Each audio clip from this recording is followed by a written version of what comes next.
Hello, party people. It's me, JiBron here, back again with another video. If this is your first time tuning in, make sure you like, comment, and subscribe. And welcome back to Just JiBron.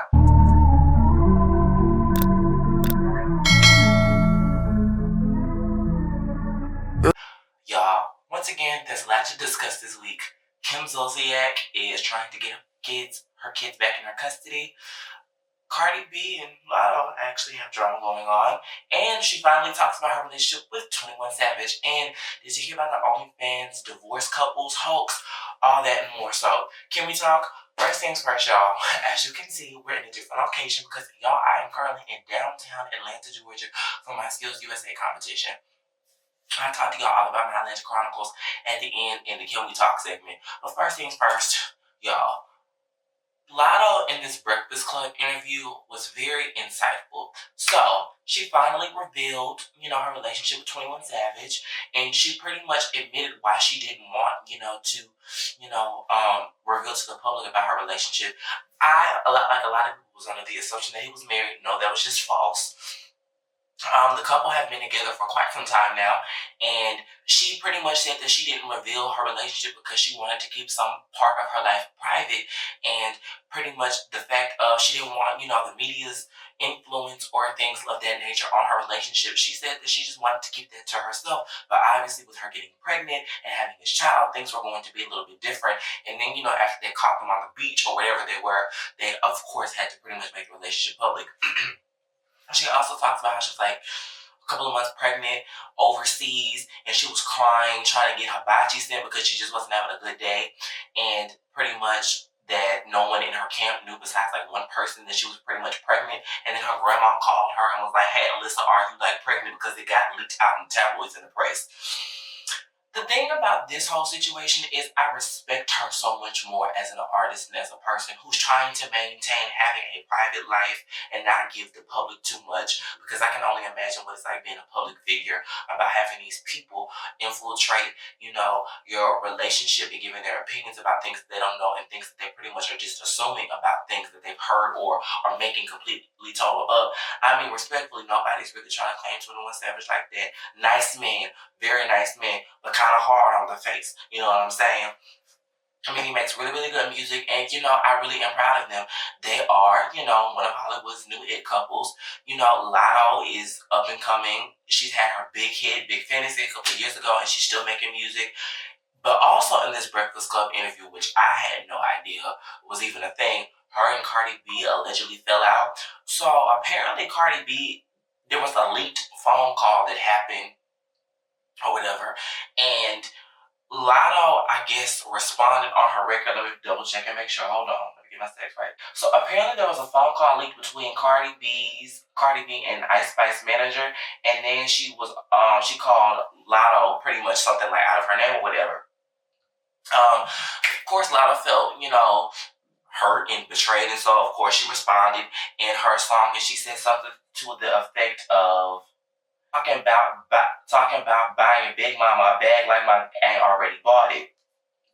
And, she was upset, and she pretty much said in the Breakfast Club interview at the time that she was talking, that she made the comment, pretty much because that was going on with her life at the time. She also was talking about how people in her industry don't like her to talk about how she's in love and they want to be heartbroken or whatever, which I'll get to in a second. But Cardi B pretty much responded, and she said she was 8 months pregnant and she was frustrated at Ice Spice, and pretty much she caught it straight. I do feel like sometimes anger is the truth serum, but at the end of the day, when you are pregnant, your hormones are all over the place, and it's kind of crazy. And then she went on to talk about, but I'm letting it blow because Cardi B can go to hell and back. You'll see how she was with Nicki. But I will tell you this.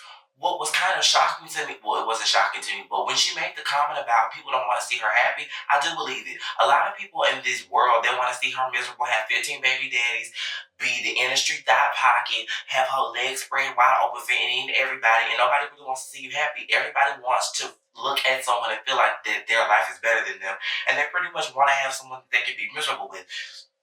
It's just the cut of the cloth, it's just human nature. I feel like a lot of times people do that for the simple fact of the matter of they don't like their own lives, so they want to feel like someone else who they look up to is just as miserable as them. But I do like the fact that Latto is, on this press tour. I'm happy that she's happy. I'm happy that she's had her baby. She has a little baby girl. And, life's good for her. Her career is on the uprise. She's just doing absolutely well. So you can't do anything but be happy for her. Being a mother is a big deal. I just had my god baby, and I didn't have him. My friend had him. And, it's just one of those things that it's a happy time and a joyous time. And homegirl look good for just having a baby. And them girls said hi on the Breakfast Club. Her boobs was almost touching her chin. I said, get it, Lana. You don't look like a busted can of biscuits and looking like you tight and right. I said, get it, girl.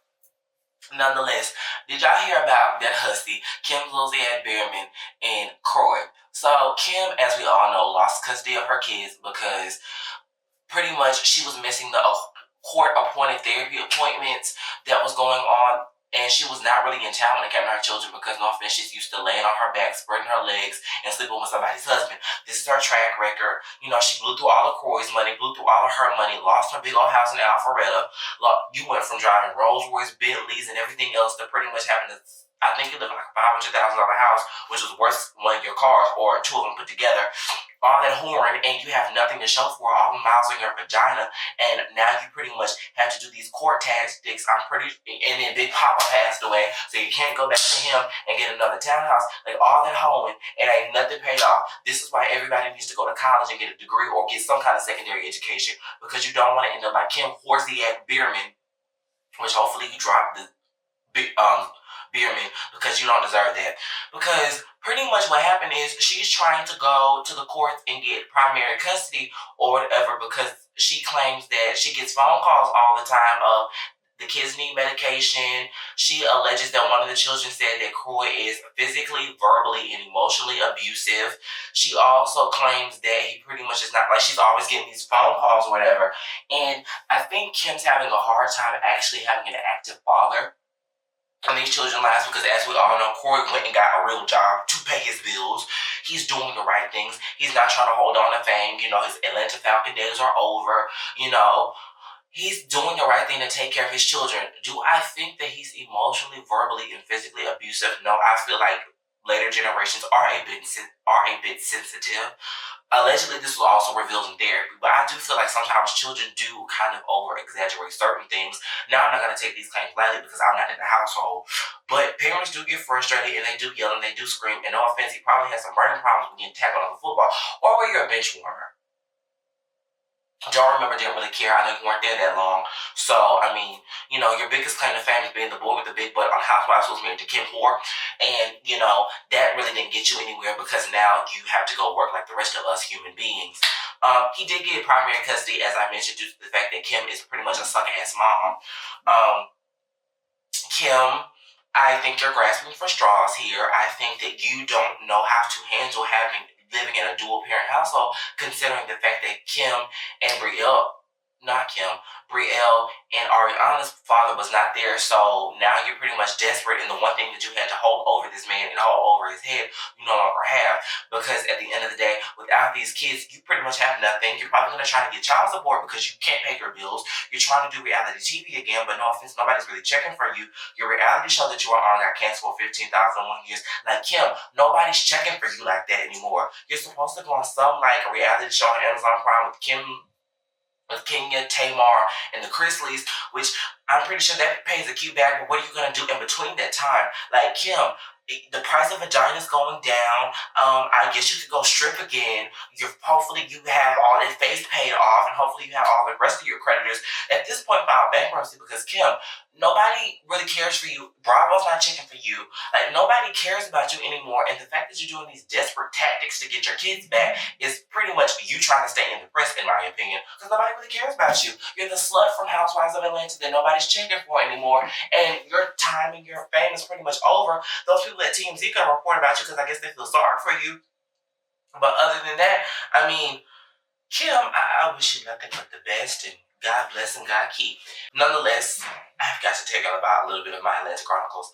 Y'all, living in Shreveport all of my life and having to deal with the things that I've dealt with, being the different one, being the outcast, and not feeling like you are like fit in, being in Atlanta was a welcome space. Y'all, I really am considering making this my home.